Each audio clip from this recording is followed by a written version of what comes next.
Eh, Estoy grabando y estoy compartiendo. Bueno, entonces la semana pasada empezamos a ver los primeros numerales de Dei Verbo. Yo llegué hasta el número 10 y les dije en la grabación que ustedes leyeran los 5 que faltaban. ¿Por qué? Para ir tiene 66, creo yo, numerales. No me recuerdo si tiene 66. Eh, no, tiene más. Ah, no, no, no. No, pero como esos continúan, terminan hasta empezar otro documento. 137 y termina en el 137. Ah, no, no, no. Pero, sí, termina hasta ahí. Bueno, Es que yo vi el documento, está más resumido. Sí tiene cosas de eso, digamos, de párrafos, de los pero numerales. más sí. Yo después tenía, yo dije, ¿será que es diferente? No, pero hay inicios que sí empiezan. Sí, lo que pasa, bueno, es del Vaticano, ¿verdad? Y está directamente en Internet, donde uno puede ir Sí, está más viendo eso. resumido. Posiblemente está mal. Sí. Yo creo que tal vez. Quiero ver. Veamos, bueno, yo llegué hasta las 10. Sí. No sé si ustedes lo vieron. Tú no lo viste, ¿verdad, Mati? Hoy nos hubiera tocado, o a ustedes les tocaba leer el capítulo 3, exacto, que llegaba hasta la 13, y luego el capítulo 4, el 14 y 15. Yo les decía ahí, bueno, lean hasta el 16 para empezar nosotros hoy el capítulo 5, pero no lo leyeron. Entonces, si quieren, lo leemos para que vayamos en orden. Y les mandé dos grabaciones, Sí. dos videos de un sacerdote que lo sintetiza más como una conferencia, para que ustedes lo tengan en la mente. Es de un sacerdote claretiano. ¿Cómo? ¿Qué digo? Claretiano, Ah, de los clarets. De los claretianos. De Antonio Claret. Esos están allá en San Cristóbal. En San Cristóbal. María Claret. Sí. ah, sí, sí. Entonces, Terminamos de ver. habíamos visto lo que era cosas que ya vimos en nuestro manual, Sí. pero aquí estamos viendo el fundamento, digamos, cómo es que se desarrolló la revelación. Pues todo lo que se había dicho desde el Antiguo Testamento es la acción amorosa de Dios que se da a conocer, pero todo el Antiguo Testamento es una preparación al Nuevo Testamento. Hola, Vero, pasa adelante.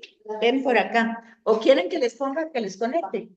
Es que no ha servido mucho esta conexión. Estamos bien. Estamos viendo Vaticano II. Sí. ¿No quieres nada más? No. Allá te puedes conectar. Allá creo que hay otra conexión. Sí. Bueno, entonces, si quieres, tú no tienes este libro del Concilio Vaticano II. No, ese no lo tengo. No lo tienes. Mati tampoco. Entonces, al terminar el manual que teníamos del Pentateuco, Verónica dijo que trabajáramos las autoevaluaciones para que ustedes tuvieran esa idea, y luego que trabajáramos la Constitución Apostólica de Dei Verbo. ¿Quieres prestarle a ahí un poquito para que, por si no logra leer hasta aquí? Entonces, esta Constitución está en Internet, y también está en este libro. Entonces, vamos por aquí. Lo empezamos hace 8 días. No sé si viste la grabación. Va. Entonces, si viste la grabación, está en este contexto, en esto que estamos viendo aquí. Yo estoy haciendo una síntesis de la grabación de hace 8 días. Y recordarles que les mandé. Ahora ya no tenemos manual, ya lo terminamos. Y recordarles que les mandé 2 audios. Sí, eso sí no. No son audios, son 2 videos que les mandé de una conferencia Ahora, ahí está la síntesis de este material, como sintetizado, para que vean uno con tiempo y otro. Entonces, ahorita les estoy haciendo como la síntesis del capítulo 1 y explicándoles, por si lo leyeron, para que se aclare, porque como di la clase solita yo, Ya. la di solita yo en mi casa, no les podía preguntar si me entendieron o no me entendieron. Entonces, decirles, ¿verdad? Que una constitución dentro del Vaticano II es un documento sumamente importante, como cuando nosotros hablamos de la Constitución de la República. ¿Por qué?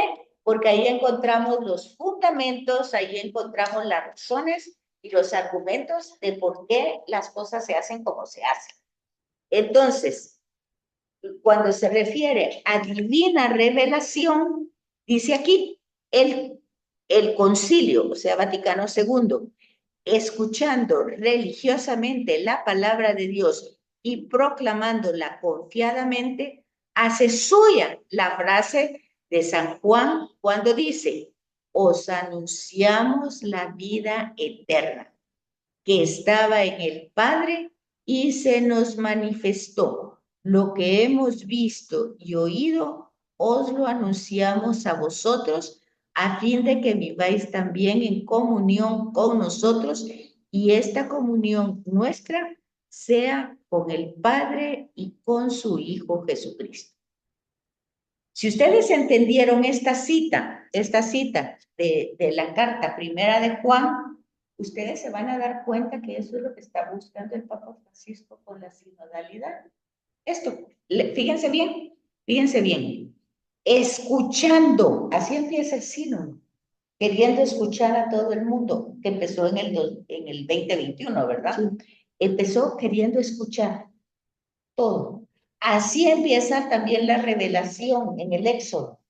Dios escuchó el clamor de aquellos que estaban en Egipto, ¿verdad? Y entonces así empieza el sínodo. ¿Sí han oído ustedes que las primeras reuniones fueron de escucha?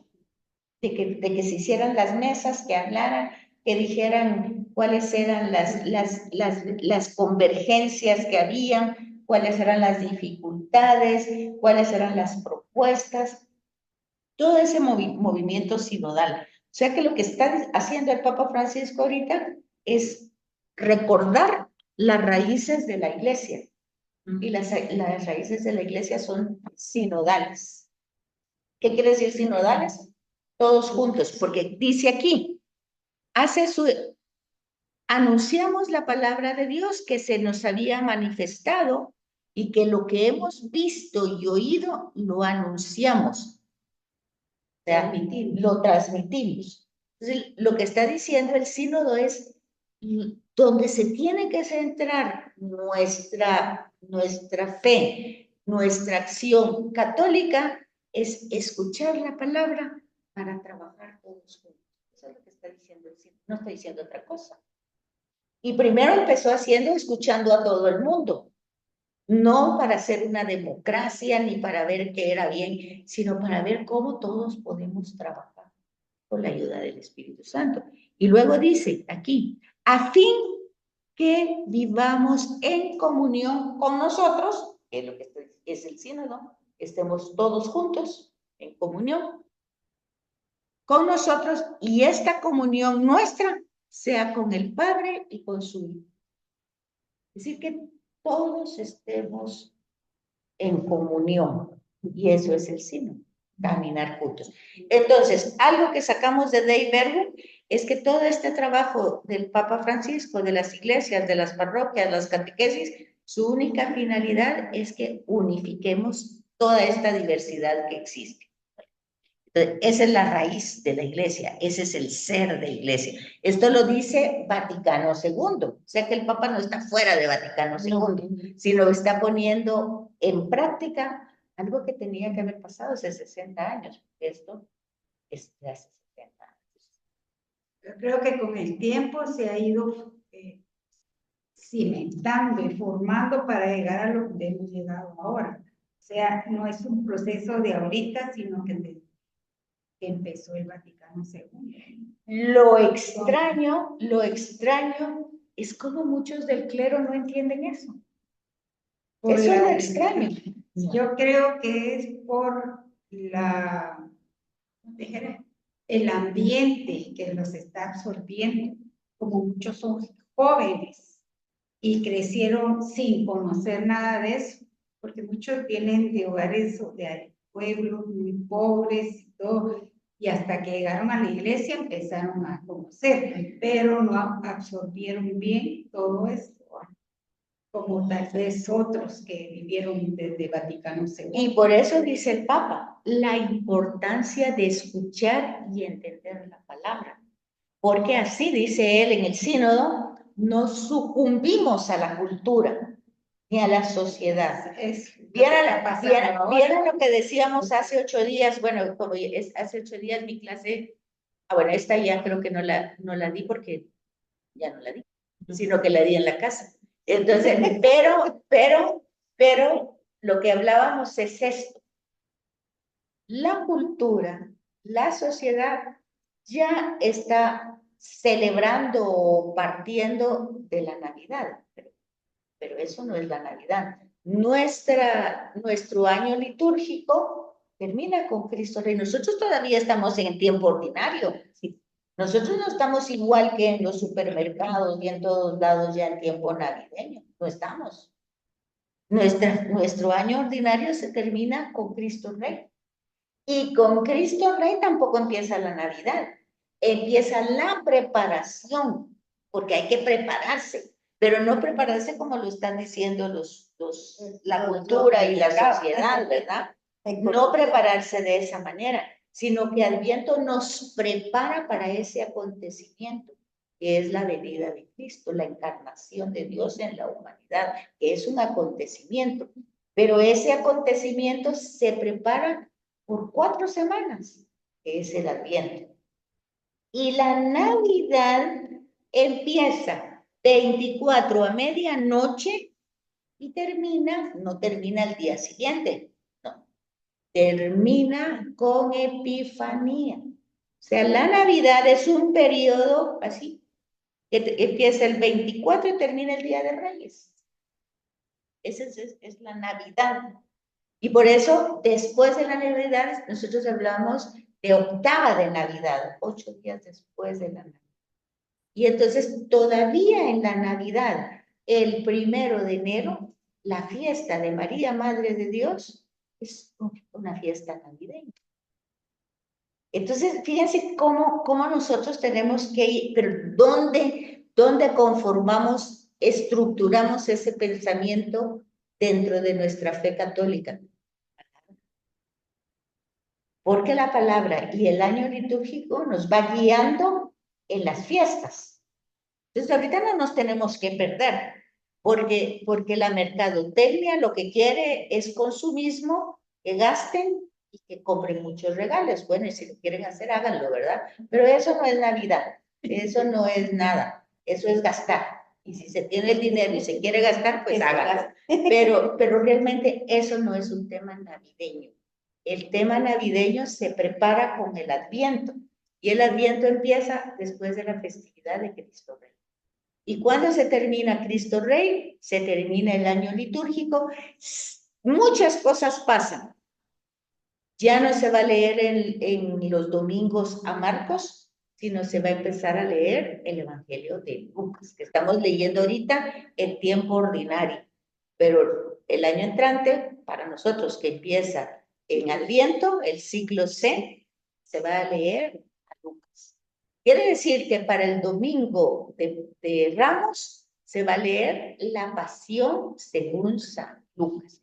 Y el Viernes Santo, como todos los años, se va a leer la Pasión según San Lucas.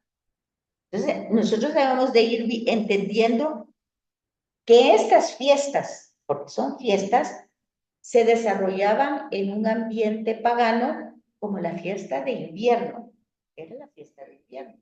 De hecho, si ustedes se dan cuenta, en las culturas europeas, pues ahorita casi todas están entrando a otoño. Porque después de otoño viene el invierno, justamente. Y la Pascua florida, es en el contexto también europeo, es verano, ¿verdad? No es tan verano para ellos, es como primavera para ellos, ¿verdad? En marzo, abril es primavera para Así ellos. empieza En primavera. cambio, para nosotros, pues como nosotros no tenemos estos cambios, pues nosotros tenemos otra realidad. Pero es entender que en un contexto del mundo, por decir así, es una fiesta de invierno y una fiesta de verano. Ok, entonces, cuando hablamos de estos numerales, la naturaleza de la revelación, pues es Dios mismo que desea darse a conocer. Y que todo el Antiguo Testamento, lo que vimos en el Pentateuco, prepara el acontecimiento de la venida de Jesús. O sea que este tema de la preparación de la revelación del Evangelio es Adviento. ¿Cómo se prepara? Solo que no agarra todos los libros, solo utiliza las profecías para que nosotros descubramos cómo ese acontecimiento era preparado desde la antigüedad, ¿verdad? Pero está preparado desde Génesis 1. Y esas profecías son las de Isaías, porque Isaías es el que hace referencia a un Emanuel, hace referencia de una virgen que va a tener un niño. También hay referencias de Malaquías, que es otro. Entonces, no utiliza todo. Pero si ustedes se recuerdan, en Génesis ya había una promesa. ¿Se recuerdan que la hemos hablado? A ver si se recuerdan cuál es. La de Génesis, la tierra prometida. la de Génesis 3:15. Donde la descendencia de una mujer pisoteará tu casa. Entonces, ahí viene la descendencia, hay un anuncio. Aquí es donde nosotros debemos conectar y darnos cuenta de que la redención no es por culpa de Adán y Eva, no es causa de eso, ¿verdad? Sino que es un proyecto grande de Dios que está pensado desde siempre. Es como una inteligencia, pero no artificial, sino que es auténtica, es divina. Y entonces ese proyecto, que tal vez para nosotros no es tan accesible, pero está realizado desde siempre, porque está anunciado desde Génesis. Entonces, todo esto es para que nosotros veamos que es una revelación que prepara a ese acontecimiento. Ese acontecimiento se llama Jesucristo, ¿verdad? Porque culmina la revelación, llega al culmen. Ese está en el número 4. Vamos llevando este orden. Culmina ahí. Luego, esta revelación hay que recibirla. Entonces, fíjense ustedes, cuando nosotros celebramos la preparación del Adviento, con el Adviento para la Navidad, eso hay que creerlo. Hay que creer que Dios entró en la historia, porque no se trata solo del buey, la mula y del niño y no sé, o sea, eso lo hizo Francisco de Asís, pues porque él andaba peregrinando, regresando de la tierra que nunca llegó, porque creo que nunca llegó, o el que no llegó creo que fue Ignacio de Loyola, bueno, que siempre intentaban ir a Tierra Santa, pero por muchas dificultades como las que hoy tienen, nunca podían llegar. Entonces yo creo que Francisco solo se quedó platicando con aquel árabe, ¿verdad? E hizo una relación como internacional, donde le permitieron por su pacificidad y por su amor quedarse con algunos lugares santos que le pertenecían ya a los árabes. Eso hizo Francisco de Asís. Y entonces por eso muchos lugares santos de Tierra Santa los tienen los franciscanos, por esa experiencia. Y en su retorno, porque estaba en invierno y todo eso, pues él hace una especie de escenificación del nacimiento de Jesús. Y nosotros nos quedamos con esa escena, pero no es exactamente la bíblica, aunque hay referencia en la Biblia de esa, ¿verdad?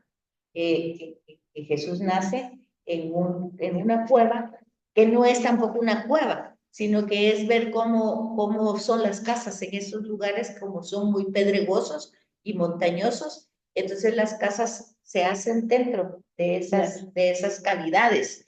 Y dentro de esas cavidades se construye una parte más. Y la parte, como son pastores, una parte de esa cueva la dejan para sus animalitos. Yo siento que es una forma así de que uno como ser humano tengamos esa imagen, ¿verdad? De cómo nació el niño Jesús, porque a veces la ley, pero como que uno a veces necesita tener algo para asimilarlo mejor, ¿no? Sí, o sea, de hecho, por eso se supone que son las imágenes. Pero como si esas imágenes no tienen una formación, se desvían.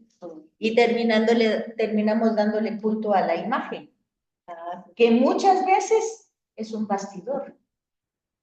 Ay, ¿sí? Muchas veces esa imagen solo tiene la cabeza. Y aquí es un bastidor. Pues a mí no me gusta cambiar nada. No me gusta cambiar cosas. Sí, porque lo que nomás.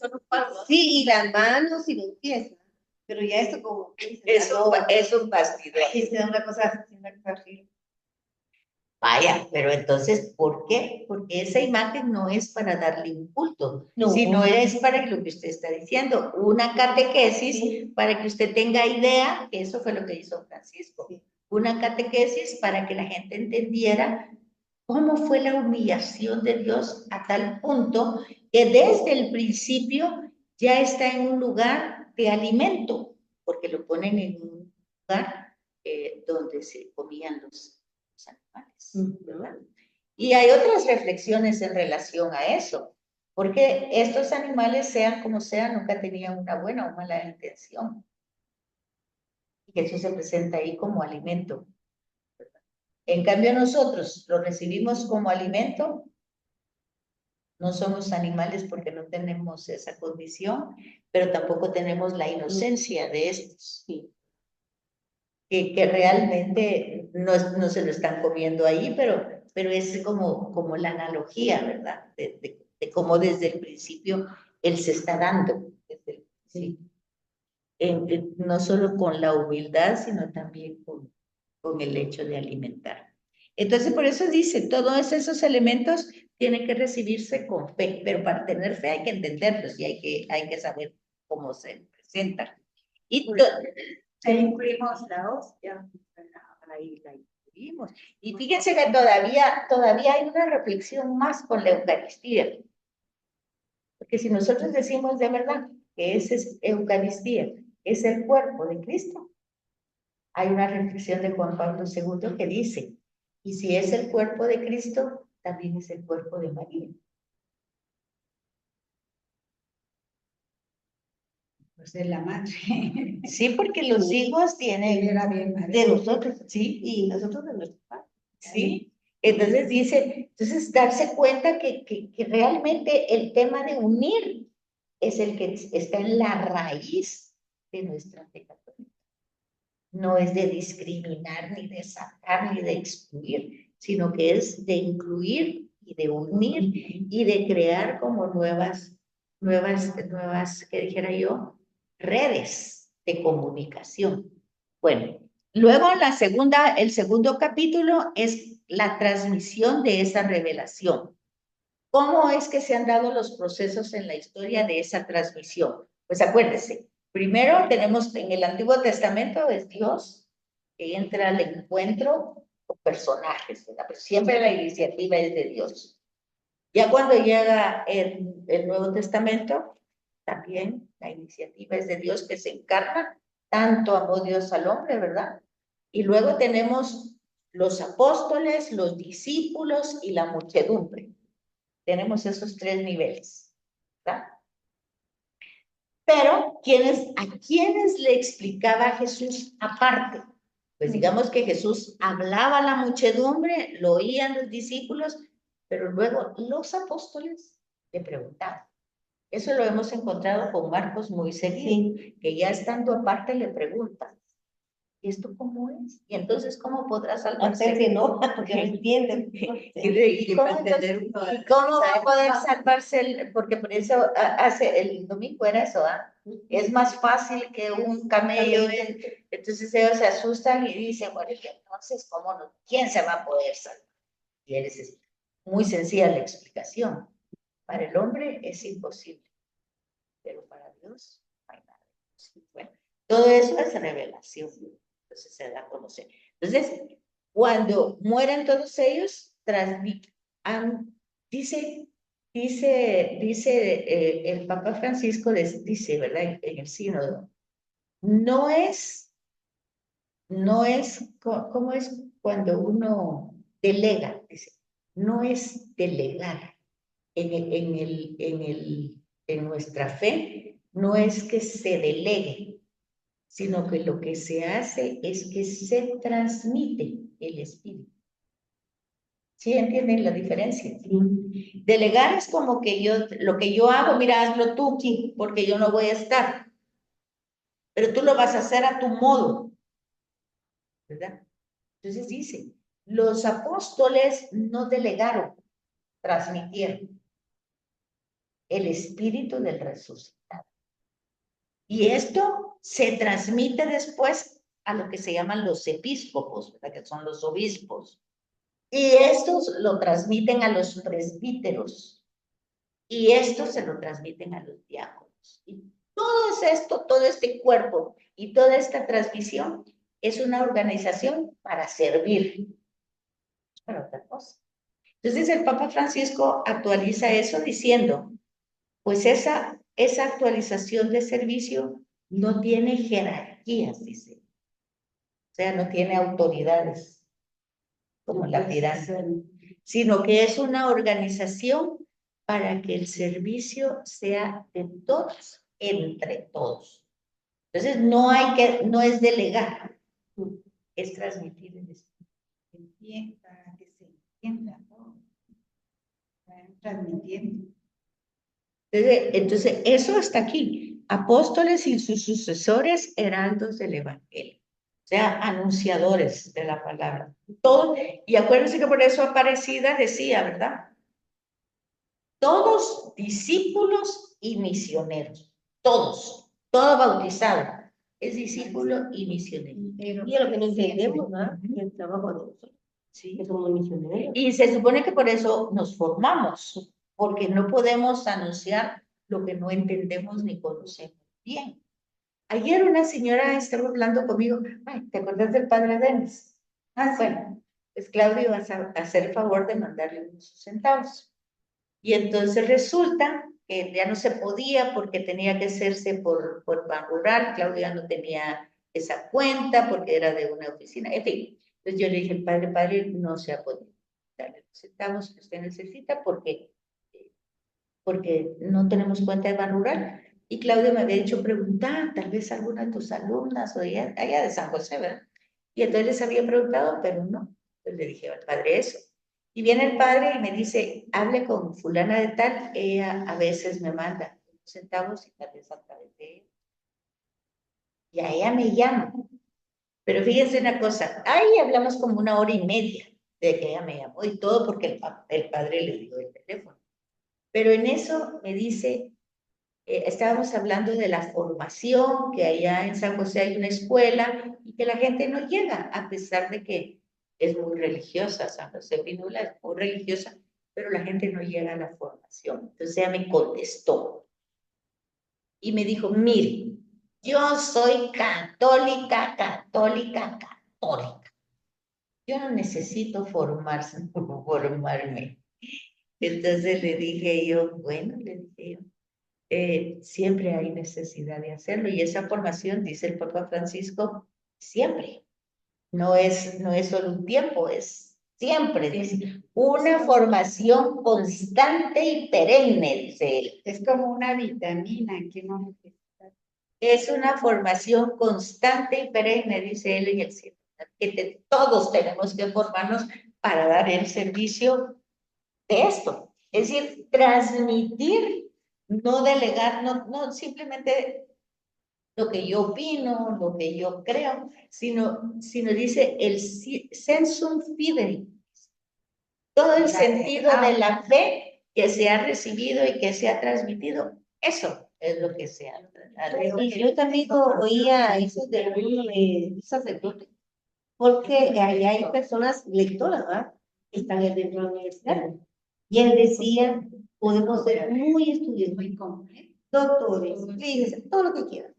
Pero la palabra de Dios la tenemos que saber leer, comprender, asimilar. Porque muchos, como yo soy Dios, yo soy licenciada y sé leer. No, eso no. La palabra de Dios es diferente. ¿Por qué? ¿Por qué está diciendo el sacerdote eso? Porque ustedes están estudiando y se están dando cuenta que los géneros literarios se leen de distinta Y forma. ahí lo dice. Usted no va a leer un poema igual como lee una narración, ni, o sea, entonces, si usted sabe lo que está leyendo, va a entonar de acuerdo a lo que usted sabe que está leyendo. O sea que no se lee la palabra de Dios en todo, siempre igual, porque ya estudiaron ustedes que hay muchas formas literarias. Entonces hay que acoplar esa lectura y recordarse de otra cosa, que cuando se está leyendo, no se está leyendo, se está proclamando. Y entonces al proclamar, usted es otra realidad. Usted está prestando su boca al mensaje de Dios usted es como un micrófono, pues, para que llegue al pueblo ese mensaje. Entonces, entre mejor lo sepa transmitir, la gente va a entender mejor ese mensaje. Entonces, eso es lo que habla, de que el ser heraldo es poder recibir y entender esa transmisión, en primer lugar, que decíamos en una clase, decíamos, si ustedes se dan cuenta, todos los esfuerzos para ponerlo por escrito, entonces es porque era de mucho valor este mensaje. Bueno, entonces por eso no podemos desvalorar toda esta parte que vimos de la sagrada tradición. La tradición no es otra cosa que todas las generaciones que han recibido este mensaje, que lo han enriquecido con su reflexión, que también lo han transmitido. Entonces, digamos que después de los apóstoles fueron los padres apostólicos, después fueron los padres de la iglesia, después fue el medioevo, cada uno tuvo sus personajes que enriquecieron esta reflexión. Después llega la parte de la contemplación con Teresa de Jesús, que le dan otra carácter, pero todo esto es riqueza de la tradición que va enriqueciendo la transmisión de los apóstoles. Por ejemplo, nosotros tenemos un curso que se llama Misticismo. Y en ese curso, pues preguntan, ¿quién es el primer místico de la historia? A ver, ¿quién es el primer místico de la historia? Jesús. Jesús es el primer místico, pero ustedes no le van a ver con levitación. Bueno, se supone que tuvo la transfiguración y que caminó también en el agua, ¿verdad? Pero realmente el misticismo tiene que ver con la unión concreta del hombre. Pero ahí entran los otros elementos, por ejemplo, Teresa de Jesús va a decir, pues, como eso de poner las moradas, ¿verdad? Las 7 moradas. Las 7 moradas, que ella va a decir cómo son los pasos de conversión hasta llegar a la morada principal donde es el encuentro con él. Teresa de Jesús. Y San Juan de la Cruz va a hablar de la noche oscura. Todas las etapas que se pasan, pero donde se encuentra al amado es en la noche más oscura, donde estamos en la perturbación. Y cada uno, Ignacio de Loyola, pues va a dar su perspectiva. Entonces, cada uno va. ¿En qué manera eso enriquece la sagrada tradición? En que hay mucha diversidad. Pero dentro de esa diversidad no se puede olvidar o no se puede salir de la auténtica transmisión del mensaje. ¿Verdad? Porque es cierto que cada uno de nosotros debemos de buscar la manera que nos corresponde para acercarnos a Dios, para estar más unidos a Él. Puede ser que no todas las maneras sean, porque es algo personal, ¿verdad? Pero tendremos que estar en esa. Mientras tanto, La tradición nos da que el rosario, que la novena, que los santos, pero estos son solamente como ayudaditas, no son fines ninguno de ellos. Entonces, pero la tradición no por eso no se toma en cuenta, sino se valora y enriquece el mensaje. Después dice que por eso hay una relación mutua entre la sagrada tradición y la escritura, porque hay cosas que no están en la escritura y que están en la tradición. Por ejemplo, en la escritura no está el año litúrgico, por decir así, no está establecido, ¿verdad? Sin embargo, el año litúrgico, ¿qué es? Pues son los acontecimientos de Jesús en la historia y que la iglesia lo ha ido reflexionando para ponerlo, para ir marcando como etapas, ¿verdad?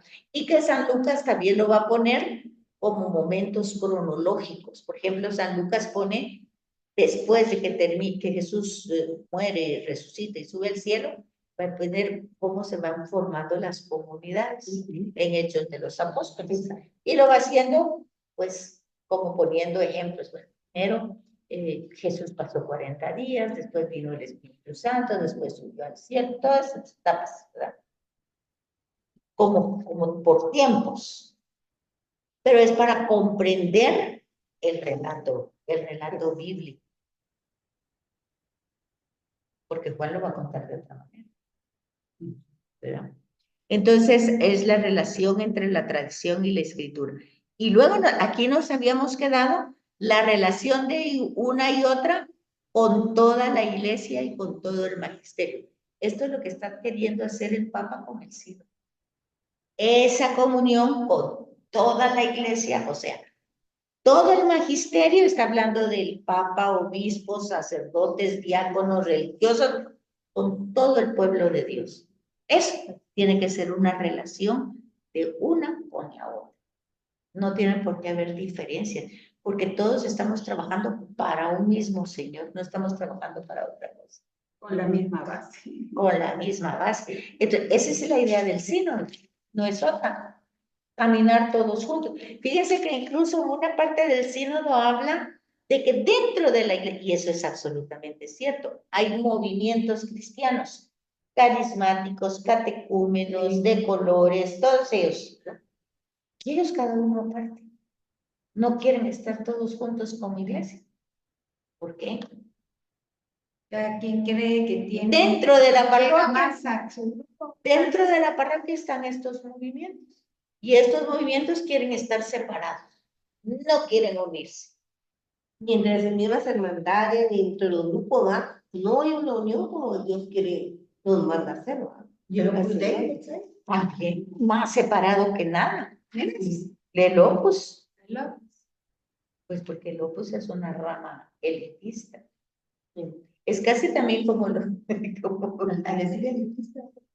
que toda su estructura está muy bien cimentada económicamente. Entonces ellos manejan una élite alta. ¿Por qué? Porque ellos, por ejemplo, su estructura de religiosos tiene que ver con que cada miembro es un profesional que sirve en comunidad, incluso los sacerdotes primero tienen que tener una profesión y sirven a la comunidad y aportan. Casi solo se quedan. El Opus Dei es muy bueno porque a pesar que es elitista, pensando en que es Monseñor María José Escrivá, decidió fundar esa organización porque no se les había tomado en cuenta. Entonces él pensó que ellos también podrían entrar dentro de la iglesia. Eso fue que formó y llamó profesionales, gente económicamente bien, que siempre ayudaba a la iglesia, pero aparte. Entonces se desintegró y tiene sus propias. Por ejemplo, un sacerdote de Dios jamás está sola con una persona, ni para confesarse. Siempre está delante de Dios. Y yo creo que ahorita con todos los problemas que han habido en la iglesia de abuso, yo creo que ellos no han tenido. Ellos nunca han tenido un problema de eso por eso, porque sus reglas son muy rígidas. Ese es no el- aceptan que le des un beso, ellos pesan. Y muchas y don, ¿verdad? Ellos son don. sí, y te da, y digamos, yo tengo amigas que son profesionales, y ellas viven con lo que necesitan y el resto lo dan a la- y da mucha ayuda, digamos, en la Antigua, en San Juan del Obispo, sostienen panaderías, tienen chefs que van a los hoteles que trabajan ahí, o sea, tienen mucha obra. Tienen mucha obra y también tienen obra en educación. En educación. En educación, por ejemplo, incluso aquí en Guatemala, los colegios... El Quinal es uno de los mejores colegios de Guatemala. Mira, Y hay un montón de escuelitas que ellos sostienen y todo, y su labor, y yo siento que no están propagándola. No, igual que el Roble, creo que el Roble también es... El Roble no, ellos son los papás, es otra asociación de padres. Pero son de Lopus. Indirectamente, pero no son directamente de Lopus, son los papás. Es la asociación de padres de... Porque estos jóvenes del final que salen hasta con trabajo. En la colonia hay jóvenes que se vienen del final. Es que ese es el tema, ¿verdad? Ese es el tema. Pero también el tema, todo eso está perfecto y está bien, tiene que estar integrado. Eso tiene que estar integrado con todo lo demás. Porque entonces aquí es donde nosotros vemos que, por ejemplo, está eso que es muy bonito, ¿verdad? Pero es aparte de carismáticos, por ejemplo. Y aquí vemos dos extremos. ¿Sí? Y el papá dice, no, puede ser así. Está bien la diversidad y está bien la expresión diferente, pero se tiene que... Pero aquí es donde no pasa. Eso es lo que no pasa, ¿verdad?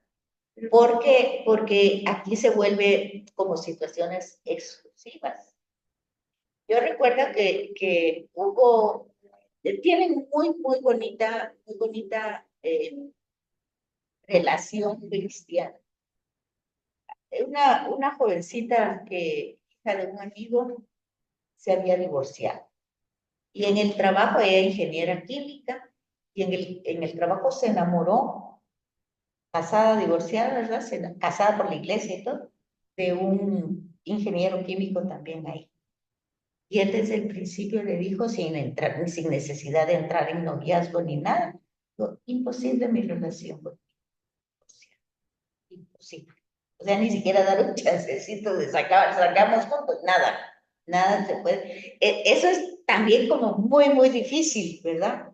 Porque el papá justamente, ahí es donde tenemos los problemas de estructuras muy cerradas. Porque él dijo así, nada. Pero ella, como de verdad estaba bien enamorada, pues entonces me dijo, ¿cómo puedo hacer? Y con el padre Bernardino hicimos un proceso de anulación. El padre Bernardino lo trabajó y se anuló el matrimonio y se casaron. Ya pues. Él entonces sí aceptó el casamiento y se casaron. Y yo no sabía que era de Lopus, yo no sabía.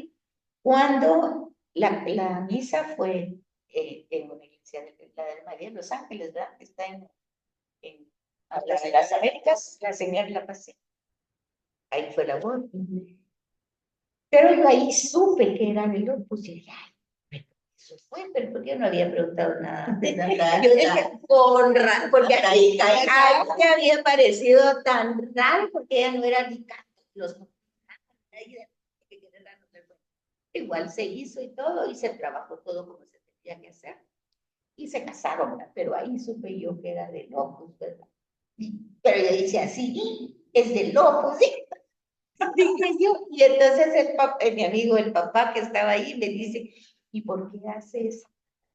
Entonces yo dije, porque va a tener todos los hijos, todos los hijos del mundo, le dije yo. ¿Cuántos? Me dijo él. Pues todos los que tengan. Le dije yo, lo que Dios manda. De verdad. Ay, de verdad. 7. Mi nuera es de Lopus. Mi nuera es de Lopus y tiene 4 hijos. es una excelente mujer, no pudo haber tenido mejor mujer mi hijo, yo la quiero mucho. Él no se ha hecho de locos, pero sí así respeta y todo. Y los 4 hijos pertenecen al Opus, a las iglesias, que van a la iglesia y todo, pero no, ¿qué te dijera yo? Respetan y siguen las normas. Siguen las normas. Bueno, Es que yo pienso que eso es lo que se pierde. Mira, por ejemplo, te casas y tenés que respetar al esposo. El esposo respeta. Pero ¿qué pasa? Empieza la mujer que trabaja, irse con un grupo de amigas para el esposo. Entonces, pero vieran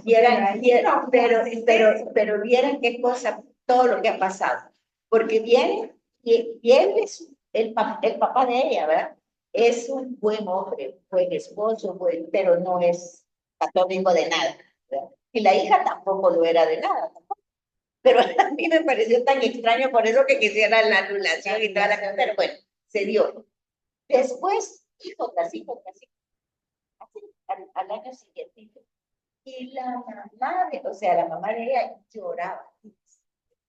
Pues, si es una profesional, si ella tiene buen día que dijo que así. Bueno, luego resulta que llegaron ellos, papás, a visitarla. Pero mi amigo, pues, es doctor, y se toma sus tragos, se fue a Puerto Barrio, se quitó la camisa porque había mucho calor. Y no, mira que lo regalan. Se rompió la relación entre padres e hijos. ¿Por qué? Porque pues el esposo, muy claro con sus reglas, ¿verdad? Y que no, y que el respeto, bueno, total que ellos se salieron a él. Total que dice uno, qué cosa más extraña que pasa. Porque todo está muy bonito, las estructuras muy bonitas, y todo, y el seguir las normativas, pero al final se fueron hasta el Canadá. Y todo el mundo tan separado, cada quien en su lugar viviendo su vida. Y dice uno, qué cosas, porque aquí tendría que haber habido conversión para otros lados, pues como ojalá no sepa. Pero ¿cómo es que al final se termina todo, se perdió lo que el Papa dice? No podemos seguir así, haciendo todas esas separaciones. Eso está muy bien, pero hay que ser impulsivos. Porque ahí entra esta estructura que no le aceptan al Papa, ¿verdad? De que abiertos para todos. Aquí estos, si seguían la normativa, la regla y todo esto, pues ver que el Señor ya era grande, pues, ¿qué vamos a hacer? Va a hacer la Navidad y se toma su uva o lo que sea, tampoco era de emborracharse, pues, pero él y le dio calor, se quitó la camisa. ¿Y ahí qué hora es allá? Bueno, pero para ver, pues, les pongo el ejemplo de lo que es esa relación con toda la iglesia y el magisterio. Y a veces estas estructuras que no son malas, porque son muy buenas y han hecho mucho bien a la iglesia, pero también al ser tan herméticos, al no ser flexibles, pues encontramos el tema de Jesús con los fariseos, con los escribas, que estos por no tener una mente, pues ni siquiera pueden reconocerlo, ¿verdad? Y terminan escapando. No es fácil, y el Papa Francisco, pobrecito, está viviendo esta realidad terrible. A él está tocando durísimo, porque él queriendo incluir, pues me lo tiene más que somatado. Entonces, vean, luego se establece el hecho de la inspiración y de la verdad de la Sagrada Escritura.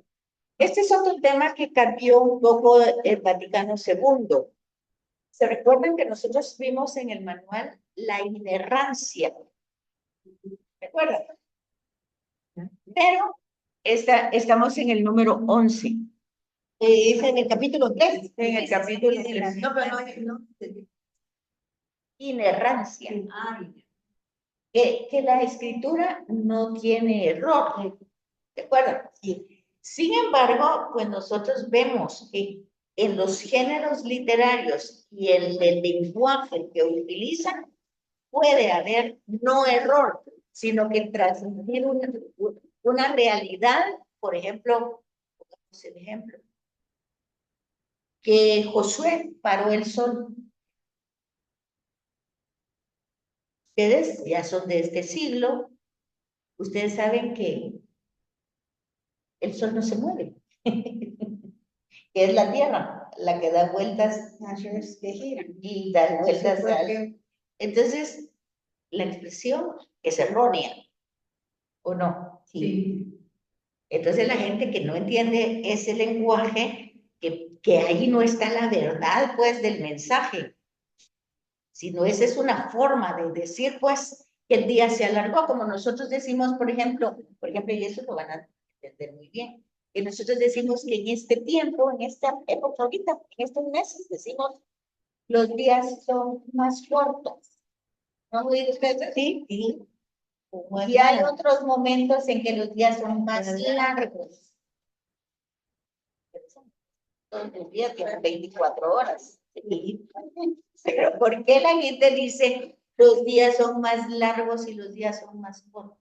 Que le digan que Por día y la noche. sol. Día y Y noche. pues los tiempos, porque a veces se ocultan más tarde el sol. Imagínense en Alaska que hay días que No se ve el sol. que no se ve el sol, que solo es noche. Y hay días que el sol dura más, porque son según los periodos, la cercanía del sol al lejano. Pero eso lo sabemos hoy. Pero ese no es el mensaje que está transmitiendo la escritura, porque no está transmitiendo un mensaje científico, sino una reflexión teológica. Entonces la gente dice, no solo hay errores, hay un montón de cosas que no son ciertas. Pero hay interpretaciones, que a veces el que lo escribió lo interpretó a su manera y no lo supo transmitir. Sí, porque nosotros o lo transmitieron según la comprensión de la época. Porque, por ejemplo, nosotros también seguimos diciendo hoy, aunque ya sepamos, decimos, el sol salió hoy tarde. Sí, Hoy no salió el sol, decimos. pero a las 5:30 se había sol. 5:30 se alumbró bien. Después se puede Por tu casa, Por porque mi por casa. ahí. sí, por mi casa, y después indignado. Cuando yo saco la ropa y te amo. Pero Está corriendo.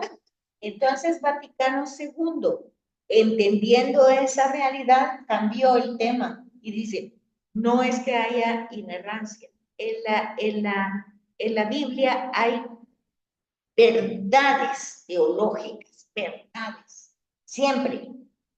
Dentro de cualquier relato, la verdad es teológica. No es la verdad de que se paró el sol, por ejemplo. Esa no es una verdad, porque no se puede, ¿verdad? Hay otros temas así, por ejemplo, que si uno por eso es que hemos aprendido que no debemos leerlo literalmente, porque si lo leemos literalmente ya se pueden ustedes imaginar a Adán poniéndole nombre, ay, ¿cómo le pongo a este perro? Y a este le pongo gato. No, no se puede, ¿verdad? Esas cosas no las podemos leer así. Más que todo, el sentido es que Dios hace una creación y se la da al hombre para que la administre. Entonces, el tema de ponerle nombre es administrarlo, pero no es el dueño, es simplemente el administrador. Entonces, eso lo hace Vaticano II, de establecer el hecho de la inspiración y la verdad de la Sagrada Escritura y cómo hay que interpretar esa Sagrada Escritura. Y eso lo vimos en el manual, encontrando el mensaje.